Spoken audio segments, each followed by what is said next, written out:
پہلے نمبر پر ہر باپ کا، ہر ماں کا اولاد کے ساتھ تعلق ایسا ہونا چاہیے کہ وہ باپ کے قریب آئے، بچہ ماں کے قریب آئے، ایسا تعلق اس کے ساتھ. جس طرح ہم دوستی نہیں لگاتے باہر لوگوں سے، ایک دوستی ہوتی ہے، لوگ ہمارے پاس آتے ہیں، ہمارے دوست آ کے ہمارے پاس اس انداز سے بیٹھتے ہیں کہ ان کا جانے کو دل نہیں کرتا، 2 گھنٹے 3 گھنٹے جناب ایسے گزر جاتے ہیں دوستوں کے ساتھ. اسی طرح کا تعلق اپنے بچوں کے ساتھ بنائیں، اسی طرح کا تعلق اپنی اولاد کے ساتھ بنائیں. یاد رکھ لیں، پہلا مدرسہ، پہلا اسکول یہ بچے کے لیے اس کا گھر ہے، اور گھر میں بھی خاص طور پہ بچے کے والدین ہیں، اور والدین میں بھی خاص طور پہ ماں ہے. سب سے پہلا مدرسہ، سب سے پہلا سکول اس کی ماں ہے، اس کا باپ ہے. آپ نے دیکھا ہے کہ بچہ جب چلنے پھرنا شروع کر دیتا ہے، بولنا شروع کر دیتا ہے، تو وہ وہی کام کرتا ہے جو اس کا باپ کرتا ہے، وہی کام کرتا ہے جو اس کی ماں کرتی ہے. آپ اس کا تجربہ کر کے دیکھیں چھوٹے بچوں پر، وہ وہی کام کرتے ہیں جو اس کے گھر میں وہ کسی بڑے کو کرتا دیکھتا ہے. بولنا، اٹھنا بیٹھنا، گفتگو کا انداز، اس کی بات کرنے کا انداز، اس کے کام کاج کا انداز، وہ سارا کچھ یہ والدین سے لے رہا ہوتا ہے.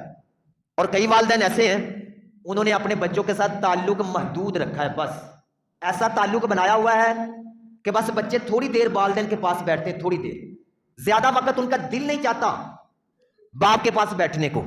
وہ غور و فکر کریں والدین کہ ان کا دل کیوں نہیں چاہتا ہمارے پاس بیٹھنے کو. آخری عمر ہے، والدین جناب 50 سال سے اوپر ہو گئے ہیں، گھر میں اکیلے بیٹھے ہوئے ہیں، باپ بھی اکیلا بیٹھا ہوا ہے، اور وہ اولاد جس کو ساری زندگی پالا ہے، بڑا کیا ہے، وہ جا کے باہر وقت دے رہا ہے. اس کی وجہ کیا ہے؟ لازمن کوئی خرابی آئی ہے، والدین کی طرف سے کوئی خرابی ہوئی ہے جس کی وجہ سے بیٹا دور بھاگ رہا ہے، جس کی وجہ سے بیٹی دور بھاگ رہی ہے. حالانکہ انداز ایسا بنائیں، آپ کا انداز بیٹے کے ساتھ، بیٹی کے ساتھ ایسا ہونا چاہیے اس کا خود دل کرے میں نے اپنے باپ کے پاس جانا ہے، اس کا خود دل کرے میں نے اپنے باپ کے پاس جا کے بیٹھنا ہے.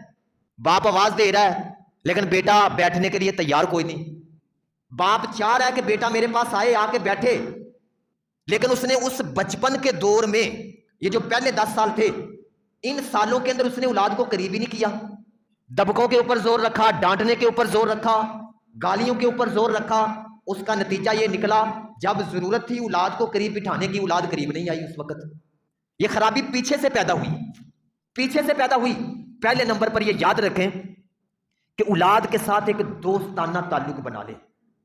اس سے پہلے کہ کوئی اور ان سے دوستی لگا لے، باہر کوئی دوستی لگا لے آپ کے بیٹوں سے، اس سے پہلے بہتر نہیں کہ باپ اپنے بچوں سے دوستی لگائے، بہتر نہیں ہے کہ باپ اپنے بچوں کو قریب کرے. وہ جو ٹائم بچے نے باہر جا کے گزارنا ہے، 2 گھنٹے 3 گھنٹے، وہ اپنے باپ کے پاس بیٹھ کے گزارے، تو اس کو ایسی صحبت دینی باپ نے ہے. کیا کرے جی؟ ان کے ساتھ گپ شپ لگائیں. ضروری نہیں ہے کہ جب بھی بیٹا قریب آیا تو جناب پیو نے انہیں سمجھانا شروع کرتا ہے، بس سمجھانے کے اوپر زور رکھا ہے، سمجھانے کے اوپر زور رکھا ہے، بس نہیں. ان سے ویسے گپ شپ لگائیں، حالات کے مطابق گفتگو کریں ان کے ساتھ.